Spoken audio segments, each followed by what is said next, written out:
நம்முடைய வேல்முருகன் அவர்கள் இங்கே அவருக்கே உரிய ஆவேசத்தோடு பேசினார். விமர்சனங்கள் அரசின் மீதோ தலைவர்கள் மீதோ வைப்பது ஒன்றும் புதிதல்ல. அதற்கு பாவலர் ஏறுவை விட மிகச்சரியான ஒரு மனிதரை நான் பார்த்ததில்லை. பெரியார் தமிழை காட்டு மிராண்டி மொழி என்று சொன்னார். இந்த தமிழ் சமுதாயத்தை உவிக்க வந்த ஒரே தலைவர் தந்தை பெரியார் தான் என்று தன் வாழ்நாள் வரை வாழ்ந்தவர் பாவலர் ஏறு. ஆனால் பெரியார் தமிழை காட்டு மிராண்டி மொழி என்று சொன்னவுடன் துணிச்சலோடு எழுதினார். பெரியார் இருக்கும்போதே எழுதினார், சமூக விடுதலைக்கு, சாதி ஒழிப்புக்கு, தமிழ் சமுதாயத்திற்கு தலைவர் அவர்தான் பெரியார், ஆனால் மொழி ஆராய்ச்சியில் அவர் சிறியார் என்று எழுதினார். எழுதிய பாவேந்தரை பார்த்து பெரியார் கோபித்துக் கொள்ளவில்லை. பெரியாரை இப்படி சொல்லிவிட்டோம் என்று பாவேந்தர் வருத்தப்படவில்லை. சொன்னவர் வருத்தப்படாமலும் தாக்கப்பட்டவர் கோபித்துக் கொள்ளாமல் விமர்சனத்தை சொல்லக்கூடிய அளவுக்கு வேல்முருகனுக்கு திறமை இருக்குமானால் அதை செய்யுங்கள் என்று தான் உங்களுக்கு சொல்லுகிறேன்.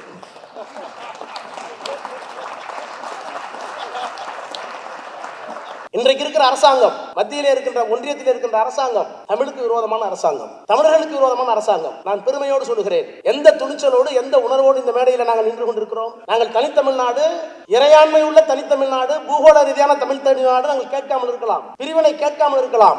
இன்னமும் சொல்லுகிறேன், நாடாளுமன்றத்தில் இருக்கிற நான் சொல்லுகிறேன், திராவிட முன்னேற்ற கழகத்துடைய துணை பொதுச் செயலாளர் சொல்லுகிறேன், நாங்கள் பிரிவினை கேட்கவில்லை, ஆனால் நாங்கள் பிரிந்துதான் இருக்கிறோம். என்ன காரணம்? நுழைவுத் தேர்வு நீட் நாடாளுமன்றம் ஒப்புக்கொண்டது. The sovereign power of the parliament endorsed NEET. ஒட்டுமொத்த இறையாண்மை எங்கே தெரிகிறது? நாடாளுமன்றத்தில். அந்த இறையாண்மை நாடாளுமன்றம் நீட்டை தேர்ந்து சரி என்கிறது.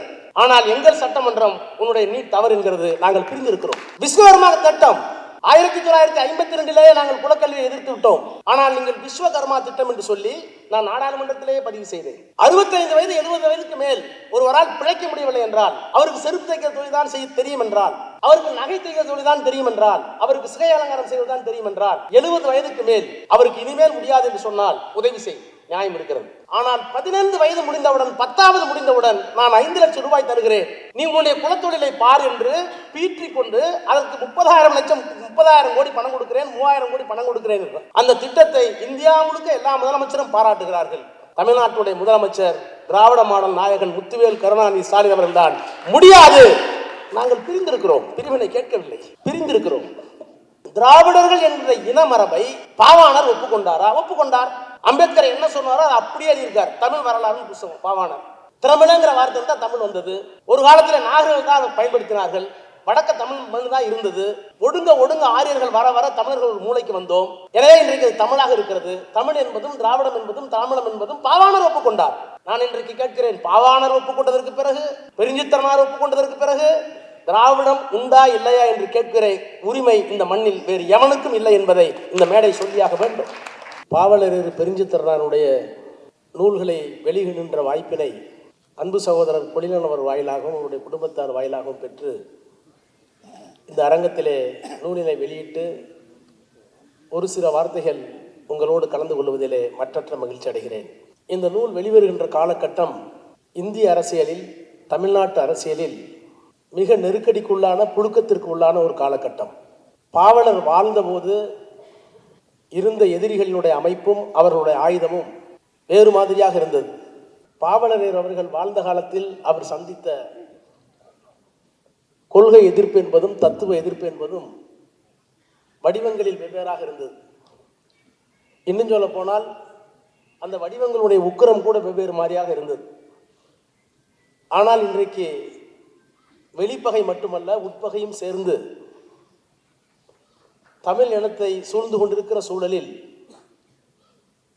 இன்னொரு விதத்தில் சிந்தித்தால், நம்முடைய வேல்முருகன் அவர்கள் இங்கே குறிப்பிட்டு சொன்னதைப் போல ஒரு இளைய தலைமுறை மொழி உணர்வு இல்லாமல், இன உணர்வு இல்லாமல், பகுத்தறிவு சிந்தனை இல்லாமல், சமூகத்தை பற்றிய அக்கறை இல்லாமல் திரும்பிக் கொண்டிருக்கிற ஒரு சூழலில் என்ன செய்வது என்று தெரியாமல் கையேறு நிலையிலே இருக்கின்ற நம்முடைய தலைமுறை, அது நானாக இருந்தாலும், பொழிலனாக இருந்தாலும், வேல்முருகனாக இருந்தாலும், நாங்கள் வாழ்ந்து கொண்டிருக்கிற அந்த தலைமுறை எங்களுக்கு எங்களை அறியாமல் ஒரு அச்சத்தை, ஐயத்தை ஏற்படுத்தி கொண்டிருக்கிற சூழலில் எங்கள் கைகளில் இந்த 16 நூல்களும் படைக்கலனாக வந்திருக்கிறது என்பதிலே நான் மற்றற்ற மகிழ்ச்சி அடைகிறேன். நம்முடைய வேல்முருகன் அவர்கள் இங்கே அவருக்கே உரிய ஆவேசத்தோடு பேசினார். விமர்சனங்கள் அரசின் மீதோ தலைவர்கள் மீதோ வைப்பது ஒன்றும் புதிதல்ல. அதற்கு பாவலர் ஏறுவை விட மிகச்சரியான ஒரு மனிதரை நான் பார்த்ததில்லை. பெரியார் தமிழை காட்டு மிராண்டி மொழி என்று சொன்னார். இந்த தமிழ் சமுதாயத்தை உவிக்க வந்த ஒரே தலைவர் தந்தை பெரியார் தான் என்று தன் வாழ்நாள் வரை வாழ்ந்தவர் பாவலர் ஏறு. ஆனால் பெரியார் தமிழை காட்டு மிராண்டி மொழி என்று சொன்னவுடன் துணிச்சலோடு எழுதினார். பெரியார் இருக்கும்போதே எழுதினார், சமூக விடுதலைக்கு, சாதி ஒழிப்புக்கு, தமிழ் சமுதாயத்திற்கு தலைவர் அவர்தான் பெரியார், ஆனால் மொழி ஆராய்ச்சியில் அவர் சிறியார் என்று எழுதினார். எழுதிய பாவேந்தரை பார்த்து பெரியார் கோபித்துக் கொள்ளவில்லை. பெரியாரை இப்படி சொல்லிவிட்டோம் என்று பாவேந்தர் வருத்தப்படவில்லை. சொன்னவர் வருத்தப்படாமலும் தாக்கப்பட்டவர் கோபித்துக் கொள்ளாமல் விமர்சனத்தை சொல்லக்கூடிய அளவுக்கு வேல்முருகனுக்கு திறமை இருக்குமானால் அதை செய்யுங்கள் என்று தான் உங்களுக்கு சொல்லுகிறேன்.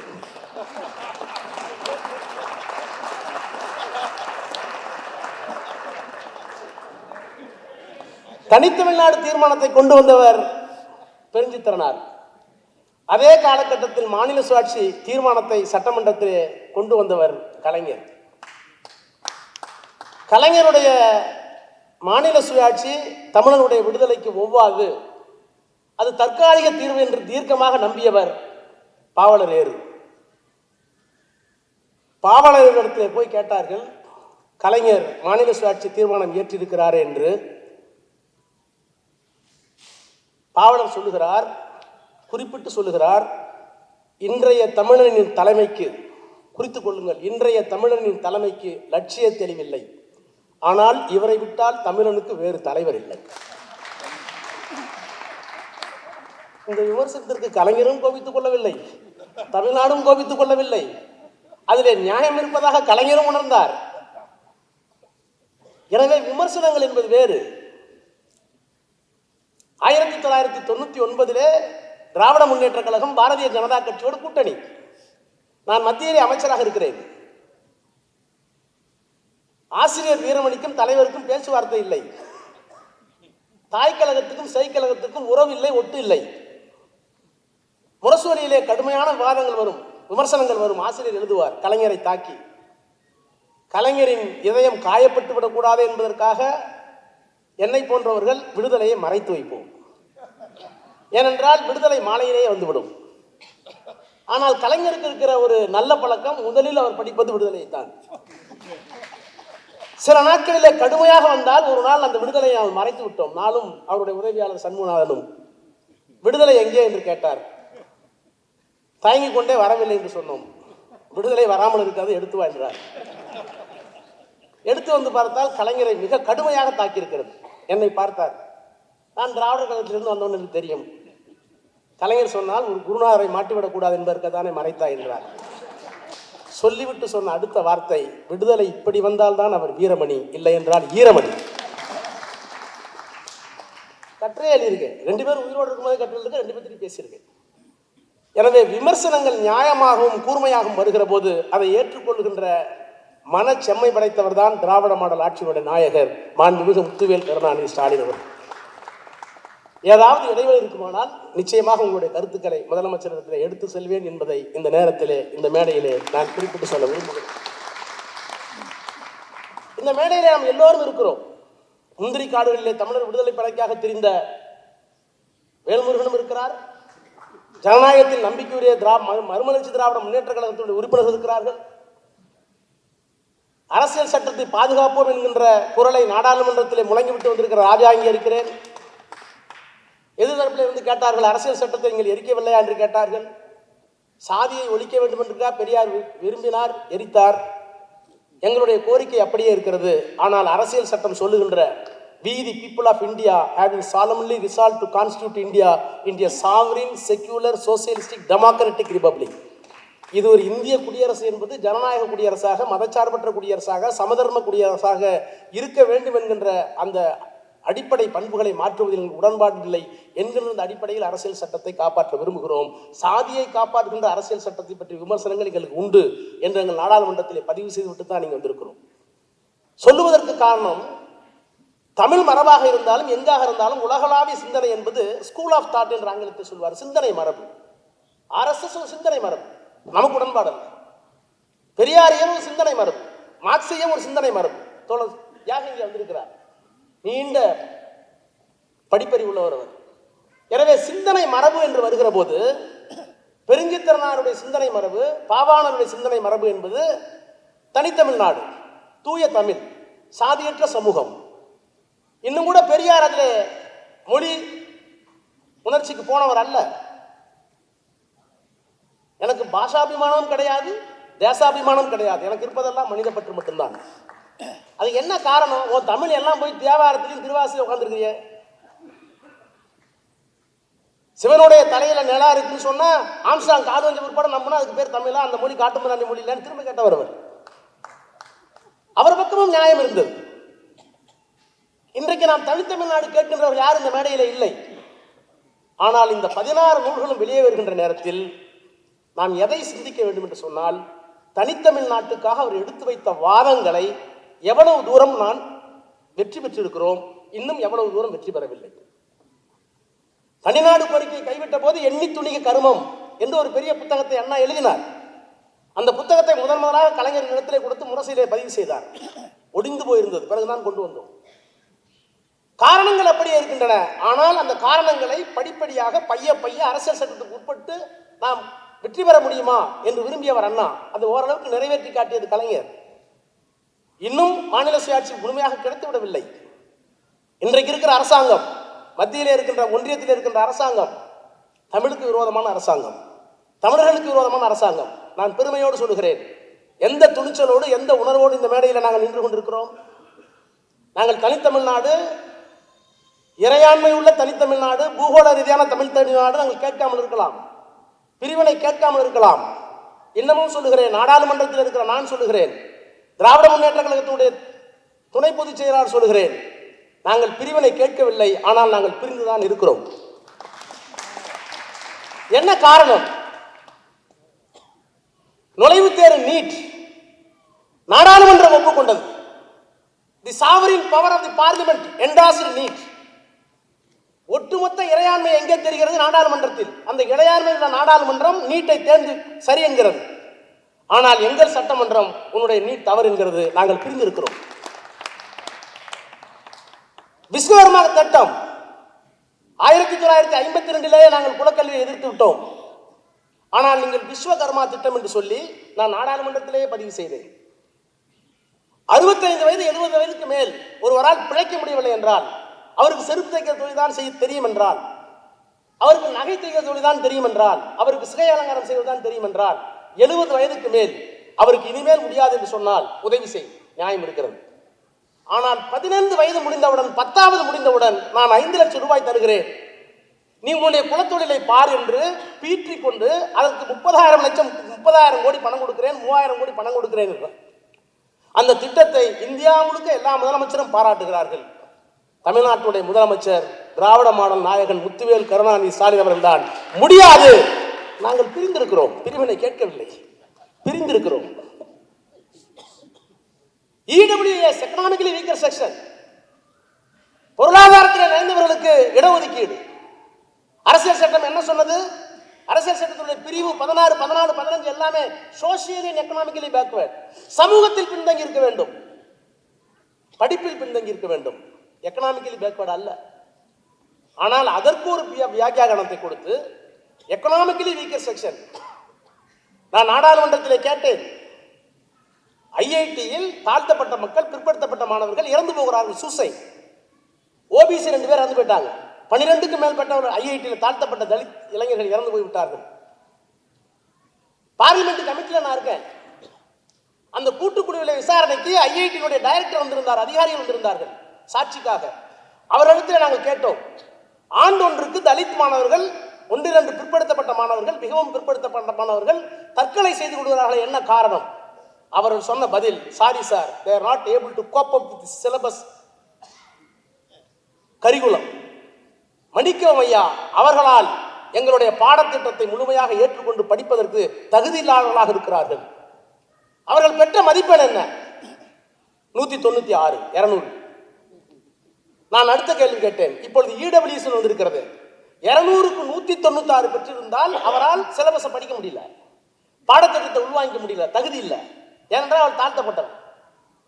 ஆனால் எக்கனாமிக்கலி வீக்கர் செக்ஷன் என்று சொல்லுகின்ற பொருளாதாரத்தில் பின்தங்கி இருக்கிற ஒருவர் 196 அல்ல 192 வாங்கி படிக்கிறார். அவர் ஏன் தற்கொலை செய்து கொள்ளவில்லை? காரணம் கேட்டால் விழிக்கிறார்கள். அப்ப மதிப்பெண் அல்ல, அவருடைய கோளாறு மனதுக்குள் இருக்கிறது, மூளைக்குள் இருக்கிறது. அதைத்தான் அம்பேத்கர் சொன்னார், ஜாதி வேறு ஒன்றும் இல்லை. இந்த அரங்கத்தில் யாராவது ஒருவர் எழுப்பி என்ன ஜாதின்னு சொல்ல முடியுமா? என் முகத்தை பார்த்து நான் தாழ்த்தப்பட்டவன்னு சொல்ல முடியுமா? வேலுமுருகனை பார்த்து வன்னியர்னு சொல்ல முடியுமா? சொல்ல முடியாது. தெரியாத இடத்துல தான் அவ்வளோ பாடுபடுவான். ஒருத்தர் என்ன ஜாதின்னு தெரிஞ்சுக்கிட்டா, ட்ரெயினில் போனால் எந்த ஊருங்க? பெரம்பலூர். உடனே அவர் என்ன ஜாதின்னு தெரிஞ்சுக்கணும்னா, ராஜாவுக்கு சொந்தமா? இல்லை, அப்போ அவர் இல்லை. இந்த பக்கத்தில் வேல்முருகன் சொந்தமா? இல்லை, அப்போ வன்னியர் இல்லை. இப்படியே ஒன்று ஒன்றா கேட்டுட்டு வந்து யாரு தான் தெரிஞ்சுக்கணும் மண்டையை பிச்சுக்குவான். கண்ணுக்கு தெரியாத ஒன்று, உணர்வுக்கு தெரியாத ஒன்று. It is a notion in your mind. Ambedkar அது ஒரு மனதுக்குள் இருக்கிறது. It is not a barbed wire, it is not a brick of wall. அது செங்கல் செவரோ ஒரு கல்வேலியோ ஒரு முள்வேலியோ அல்ல. உனக்குள் திணிக்கப்பட்டிருக்கிறது ஆரியத்தால். அந்த ஆரியத்தை வெளியே எடுக்காத வரை தமிழனுக்கு வாழ்வில்லை என்று சொன்னவர், மொழியை காப்பாற்றும் என்று சொன்னவர் நம்முடைய பிரிஞ்சுதல் அவர்கள். அப்ப பெரியார் ஒரு ஸ்கூல் ஆஃப் தாட். ஆனால் அந்த ஸ்கூல் ஆஃப் தாட்ல சிந்தனை மரபில் மொழியை காப்பாற்ற வேண்டும் என்கிற முழக்கம் இல்லை. அந்த முழக்கத்தை சேர்த்து கொண்டு வந்த இயக்கம் தான் பாவாணரும் நம்முடைய பாவலவேரும். நான் இன்னும் கூட சொல்லுகிறேன், தனித்தமிழ் இயக்கத்தை 1916 ஆரம்பிச்சது சொன்னீங்க. மறைமலை அடிகளோ நாவலர் சோமசுந்தர பாரதியாரோ அல்லது ஆறுமுக நாவலரோ தனித்தமிழில் இயக்கம் கட்டியவர்கள். ஆனால் அவர்களுக்கு சாதி நம்பிக்கை இருந்தது, இருக்க வேண்டும் என்று விரும்பியவர்கள், தீண்டாமை இருக்க வேண்டும் என்று விரும்பியவர்கள். இன்னும் ஒருபடி மேலே போய் சொன்னால், தாழ்த்தப்பட்ட மக்களை கோயிலுக்குள்ள உள்ள போலாமான்னு கேட்ட பெரியார், உங்களுக்கு என்ன பிரச்சனைன்னு பெரியார் கேட்டப்ப மறைமலை அடிகள் சொன்னார், ரொம்ப சுத்தமா 2 தடவை சவுக்காரை போட்டு கல்விட்டு வந்தா கொடுலாம், உரத்துக்கு யோசிக்கலான்னார். 2 தடவை சவுக்காரை போட்டு சுத்தமா வந்தா கோயிலுக்குள்ள விடுறதுக்கு யோசிக்கலான்னார் மறைமலை அடிகள். இவர் சொன்னாரு, ஐயா சொன்னாரு, நான் 15 நாளைக்கு ஒரு தான் குடிக்கிறேன், என்ன ஏன் விடுறேன்னு கேட்டேன். உனக்கு பிரச்சனை உடம்பு மேல இருக்கிற அழுக்கு இல்ல, உன் அழுக்கு மனசுக்குள்ள இருக்குன்னு மறைமலை அடிகளுக்கே சொன்ன இயக்கம் இந்த இயக்கம். அப்போ பெரியார் ஒரு சிந்தனை மரபு, மொழியை தொடல், அவ்வளவுதான். ஆனா தமிழுக்கு போராடினவர் அவர் தான். ஆனால் மொழியால் இந்த இனத்தை அடையாளப்படுத்துவதை விட சாதியற்ற ஒரு சமூகம் வர வேண்டும். இன்னும் சொல்ல போனால் 1057 அரசியல் சட்டத்தை எழுதி உள்ள போகும்போது என்ன சொல்றாரு எடுத்து படிச்சு பாருங்க. என் அரும் தமிழ் மக்களே, என் உயிரினும் மேலான 2 கொள்கைகள், ஒன்று சாதி ஒழிப்பு, இன்னொன்று தனித்தமிழ்நாடு. இந்த 2க்காகவும் என் உடல் பொருள் அனைத்தையும், உயிர் உடல் பொருள் அனைத்தையும் அர்ப்பணிக்க சித்தமாகித்தான் சிறை செல்கிறேன், போய்விட்டு வருகிறேன், வணக்கம் வணக்கம் வணக்கம் என்று 3 முறை வணக்கம் சொன்ன மகத்தான மனிதர் பெரியார். இன்னைக்கு அவரை கொச்சப்படுத்துறாங்க. இப்ப திராவிடங்கிற சொல்லே சில பேருக்கு பிடிக்குது.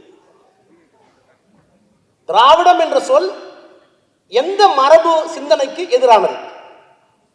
பெரியார் இன்னொரு மொழிக்காரர் கொண்டு வந்து விட்டார். அப்ப தனித்தமிழுக்கு அத்தாரிட்டி மறைமலை அடிகள், தனித்தமிழர் இயக்கத்துக்கு அத்தாரிட்டி பாவாணரும் பாவலரேரும். இவர்கள் என்ன சொல்லுகிறார்கள்? நான் 1 2 மட்டும், ஏன்னா நேரம் இல்லை, நிறைய கொண்டு வந்தேன், ரொம்ப நேரம் பேசிதான் பசிக்கணும், நானும் விமானத்தை பிடிக்கணும். பாவலரேர் சொல்லுகிறார், பக்கத்தையும் சொல்லிடுறேன் உங்களுக்கு, பிரிவினையை நோக்கி தள்ளப்படுகிறோம். கற்ற பேர் இந்த முன்னூல்ல இருக்கு, பிரிவினையை நோக்கி தள்ளப்படுகிறோம். அதுல ஒரு பாராகிராஃப் படிக்கிறேன், ஒரு பத்திய. இப்படிப்பட்ட மொழி உணர்வு ஏற்படக்கூடாது என்று கருதி கொண்டதற்கு காரணம், தமிழர்களுக்கு மொழி உணர்வு ஏற்படக்கூடாது என்று கருதி கொண்டதற்கு காரணம் பிராமணியமே.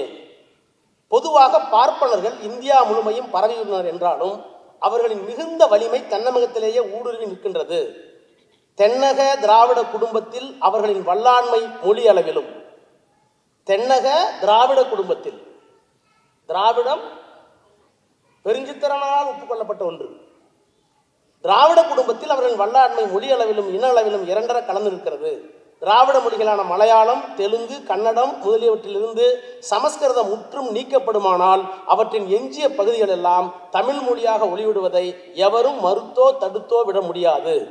எனவே தென்னகத்தாருக்கு மொழி உணர்வு ஏற்படக்கூடாது என்ற எண்ணம் மன்னவர்களை விட பிராமணர்களுக்கு மிக ஆழமாக பதிந்து கருத்தளவில் பொதிந்து நிற்கிறது. இந்நிலையில் திராவிட மாநிலங்கள் எவற்றையும் மொழி பெயரிட்டு கூறுவதை எந்த பிராமணனும் வடவனும் ஒப்புக்கொள்ள மாட்டான். அதற்கான சட்ட அமைப்புகளை அவர்கள் கையில் வைத்துக் கொண்டிருக்கிறார்கள். இதை எல்லோரும் புரிந்து கொள்ள வேண்டும். சமய சார்பற்ற அரசு, இது ரொம்ப பாருங்க, சமய சார்பற்ற அரசு என்று சொல்லளவில் இருக்கப்படுகிறதே தவிர அப்போ செக்யூலர்ங்கிற வார்த்தை கான்ஸ்டியூஷன் கொண்டு வரல. இதை எழுதும்போது 1967 அரசியல் சட்டத்தில் திருத்த இந்திரா காந்தி கொண்டு வந்தது 1976. 67 எழுதுகிறார் என்று சொல்லப்படுகிறதே தவிர சட்ட அமைப்பில், இதை சொல்றது பாருங்க, சட்ட அமைப்பில் அந்தப்படியான ஒரு சொல் எந்த ஒரு வரியிலும் எழுதப்படவில்லை என்று திரு சி.பி. ராமசாமி உட்பட பெரிய பிராமணர்களே உரைத்து பெருமைப்பட்டுக் கொள்கிறார்கள். அரசியல் சட்டத்தை எழுதுகிற போது, பாகிஸ்தான் பிரிந்த போது அந்த நாட்டினுடைய அரசியல் சட்டம் இது ஒரு மதசார்புள்ள நாடு என்று அறிவித்து விட்டார்கள். இந்தியாவுடைய அரசியல் சட்டத்தை எழுதிய அம்பேத்கர் அவர்கள் எழுதுகிற போது கே.டி. ஷா என்ற உறுப்பினர் கேட்டார், ஏன் இது ஒரு மதச்சார்பற்ற நாடு என்று எழுத வேண்டியதுதானே என்று சொன்னார். அம்பேத்கர் சொன்னார், நான் அரசியல் சட்டத்தினுடைய 14வது பிரிவில் மதம் பார்க்கக்கூடாது, ஜாதி பார்க்கக்கூடாது, எல்லோரும் சமம் என்று சொல்லியிருக்கிறேன். 15, 16 மதம் பார்க்காமல், ஜாதி பார்க்காமல் வேலை வாய்ப்பிலே உரிமை கொடுக்க வேண்டும் என்று சொல்லியிருக்கிறேன். சிறுபான்மை மக்களுக்கு எல்லா உரிமைகளையும் பாதுகாத்திருக்கிறேன். இதற்கெல்லாம் என்ன பொருள் என்றால் இது ஒரு மதச்சார்பற்ற அரசுதான். அதை வெளிப்படையாக சொல்ல வேண்டிய அவசியம் இல்லை. இதையெல்லாம் வெளிப்படையாக ஏன் சொல்ல என்று கேட்கக்கூடிய அளவுக்கு கெட்டவர்கள் இந்த நாட்டுக்கு வரமாட்டார்கள் என்று நான் நம்புகிறேன். வந்துட்டாங்க. வந்தது மட்டும் இல்ல, அதை எடுக்க பார்க்கிறாங்க. அப்ப திராவிடர்கள் என்ற இன மரபை பாவாணர் ஒப்புக்கொண்டாரா? ஒப்புக்கொண்டார். அம்பேத்கர் என்ன சொன்னாரோ அதை அப்படியே எழுதியிருக்கார். தமிழ் வரலாறு புத்தகம் பாவாணர். திரமிழங்கிற வார்த்தை தான் தமிழ் வந்தது. ஒரு காலத்தில் நாகர்கள் தான் அதை பயன்படுத்தினார்கள். வடக்க தமிழ் மண் தான் இருந்தது. ஒடுங்க ஆரியர்கள் வர வர தமிழர்கள் ஒரு மூளைக்கு வந்தோம். எனவே இன்றைக்கு தமிழாக இருக்கிறது. தமிழ் என்பதும் திராவிடம் என்பதும் தமிழம் என்பதும் பாவாணர் ஒப்புக்கொண்டார். நான் இன்றைக்கு கேட்கிறேன், பாவாணர் ஒப்புக்கொண்டதற்கு பிறகு, பெருஞ்சித்திரனார் ஒப்புக்கொண்டதற்கு பிறகு திராவிடம் உண்டா இல்லையா என்று கேட்கிற உரிமை இந்த மண்ணில் வேறு எவனுக்கும் இல்லை என்பதை இந்த மேடை சொல்லியாக வேண்டும். அப்படி நிறுவிக்கொண்டே இருக்கிற அவருடைய புத்தகத்தில் எங்கு பார்த்தாலும் பிரிவினையை நோக்கி தள்ளப்படுகிறோம். பிரிவினைக்கான 10 காரணிகளையும் கூட அவர் சொல்லுகிறார். பிரிவினைக்கான 10 காரணங்கள் என்ன? இப்ப அந்த காரணங்கள்லாம் சொல்லிட்டா இங்க அரசியல் கட்சியில் எல்லாரும் இருக்கும். மதிமுக இருக்கு, வாழ்வுரிமை கட்சி இருக்கு, எல்லா கட்சி இருக்கும்ல. இப்ப இந்த காரணங்கள் ஐயா என்ன சொல்றாரு பாருங்க. எந்த வருஷம்? 1972. தமிழகம் இந்திய அரசிலிருந்து பிரியாமல் இருக்குமானால் பிரிவதற்கான காரணம், தமிழ் மொழி உயர்வடைய வழி இல்லை, முட்டுக்கட்டை இருந்து கொண்டே இருக்கும். இதுல கொஞ்சம் முன்னேறிட்டோம், செம்மொழி வரைக்கும் வந்துட்டோம், பரவாயில்ல. இந்தியை விளக்கவே முடியாது, விளக்கி கொண்டே இருக்கிறோம், கொஞ்சம் முன்னேறிட்டோம். குல சமய பொருட்டுகள் என்றைக்கும் அகலா, அது இருக்கு. ஆரிய பார்ப்பன நச்சுத்தன்மை இருந்து கொண்டே இருக்கும். தமிழ் மொழியின் இலக்கண இலக்கியம் அழியும், சமஸ்கிருதம் தலையெடுக்கும், தமிழினம் மேலும் சிதறண்டு போகும், பொதுவுடைமை அரசமைப்புக்கு வழியே இல்லை, அரசியல் அதிகாரங்கள் தன்னிறைவு பெறாம். இதெல்லாம் இந்த மேடையில் நான் சொல்றதுக்கு காரணம் பெருஞ்சித்திரனாரை புகழ்வதற்காக மட்டுமல்ல. பெருஞ்சித்திரனார் சொன்ன இந்த 10 பாயிண்ட்ல எத்தனை பாயிண்ட் நாங்கள் வெற்றி பெற்றோம் தெரியாது. நாங்கள் வெற்றி பெறாத புள்ளிகள் எதையாவது இருந்தால், அதிலே கை வைக்கின்ற டெல்லிக்காரர்கள் யாராவது இருந்தால் அவர்கள் கவனமாக இருங்கள். இந்த 10 காரணிகள் இருக்கிற வரை பிரிவினை எண்ணம் தமிழ்நாட்டில் இருந்து கொண்டே இருக்கும் என்பதற்காக சொல்லுங்கள். அவர்கள் பொறுப்பு, எங்கள் பொறுப்பு அல்ல. நாங்கள் இப்பொழுது ஆயுதம் தாங்கவில்லை. மீண்டும் ஒரு முறை வேல்முருகன் முந்திரி காட்டுக்கு செல்லக்கூடாது என்பதில் அவரை விட நான் கவனமாக இருக்கிறேன். அதற்கு பிறகு அவர் சொல்லுகிறார், இந்திய ஒற்றுமை தேசிய இனங்களின் உரிமையில் தான் இருக்கிறது. பெருஞ்சித்திரனார் பிரிவினை கேட்பது மட்டுமல்ல, பிரிவினை இல்லாமல் இருப்பதற்கும் ஆலோசனை சொன்ன ஆரோக்கியமான சிந்தனையாளர்.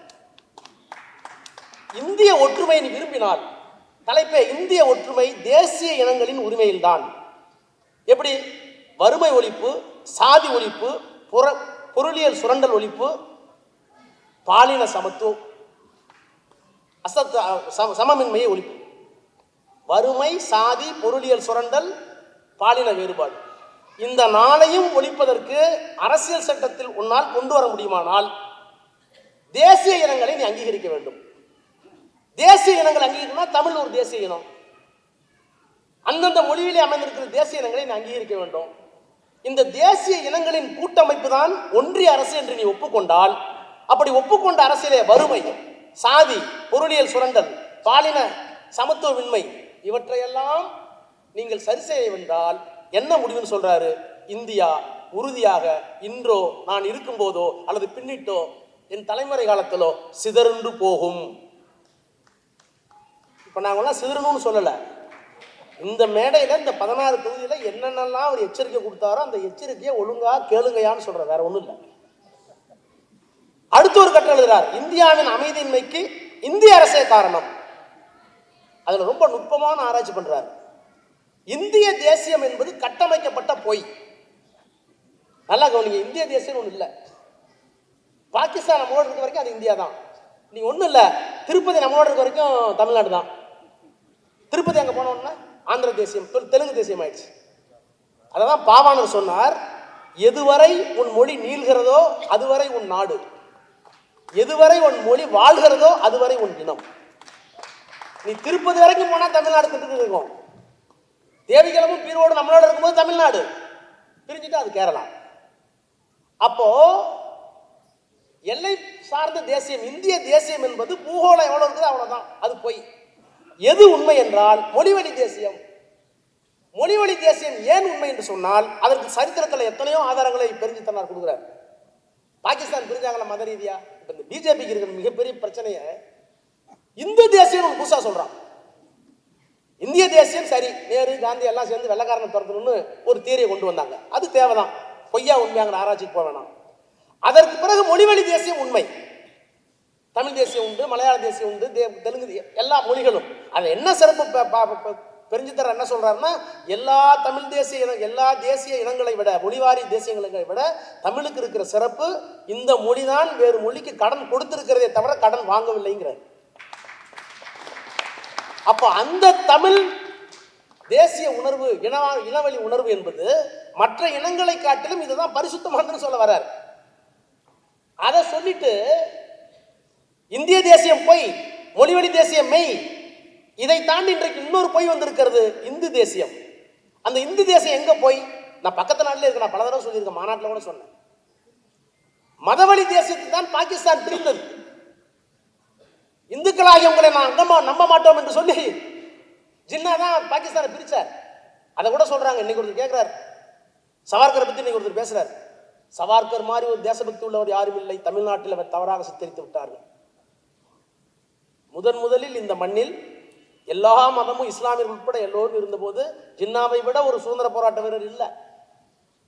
1940 தான் அவர் முஸ்லீம் நேஷனல், அதாவது இஸ்லாமிய தேசியம், முஸ்லீம் நேஷனாலிட்டி, முஸ்லீம் நேஷனலிசம் என்று 40 சொல்லுவதற்கு காரணம் 1924 சவார்கர் இந்து தேசியம் என்ற வார்த்தையை, சொல்லாடலை புத்தகத்திலேயே கொண்டு வந்து விட்டார். 1924 இந்து தேசியம் வந்து விட்டது சவார்கரால். அதனால இங்க கொண்டாடுறாங்க. ஆனா பாகிஸ்தான்ல மதவழி தேசியம் இன்றைக்கு இங்கே பேசுகிறார்களே, இந்த மதவழி தேசியத்தை பாகிஸ்தான் முன்னெடுத்தது, ஜின்னா எடுத்தார் 40களிலே. இவர்கள் கொடுத்த இக்கட்டான நெருக்கடியால் அது என்ன ஆயிற்று? மதவழி தேசியம் பொய்ங்கிறதுக்கு ஒரே ஒரு உதாரணம். மதம் தானே தேசியம், நீங்க மதம் தானே எனக்கு, நீங்க சுதந்திரம் கொஞ்ச நாள் ஜின்னா போறார் டாக்காவுக்கு, கிழக்கு பாகிஸ்தானுக்கு போகிறார். அவர்கள் பேசுகிற மொழி வங்காள மொழி, பெங்கால் மொழி. இவர்கள் பேசுகிற மொழி உருது. பாகிஸ்தானுடைய அதிபர் வங்காளத்திலே போய், பாகிஸ்தான் ஒரு பகுதியாக இருக்கிற கிழக்கு பாகிஸ்தானுக்கு போய் உருதிலே பேசுகிறார். அங்க ஒரு 18 வயசு பையன் எந்திரிச்சான்.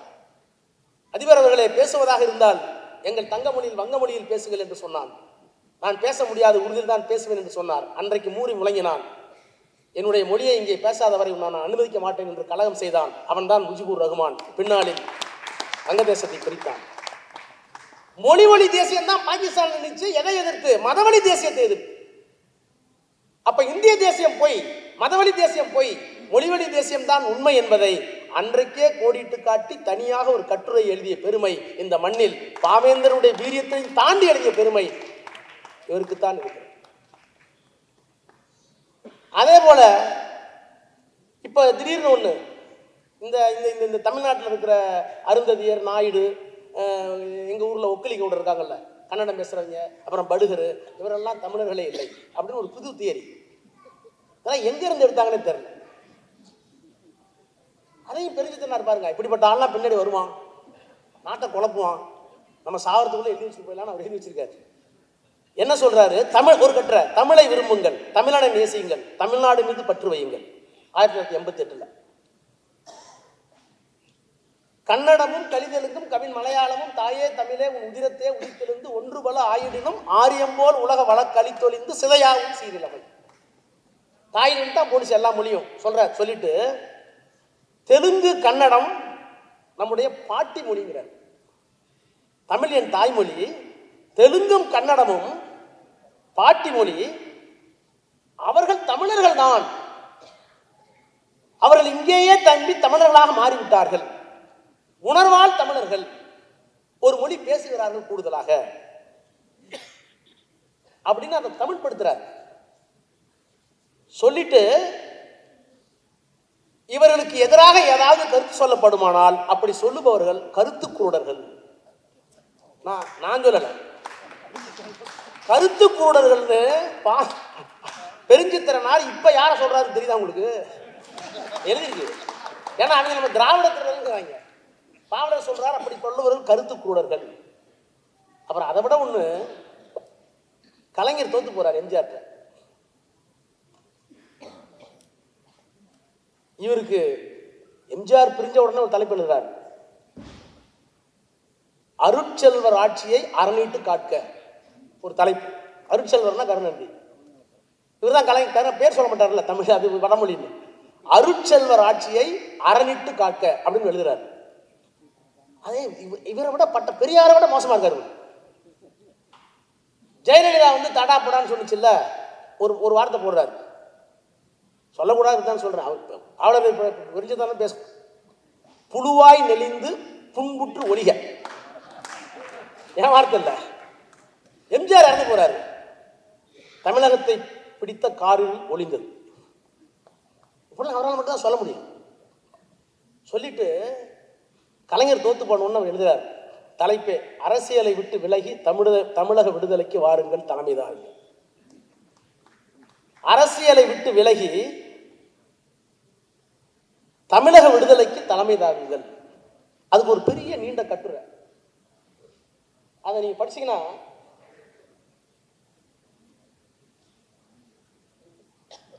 படிக்கணும் பாருங்க. இன்றைய நிலையில் இது தலைப்பு, அரசியலை விட்டு விலகி தமிழக விடுதலைக்கு பாடுபடுங்கள்.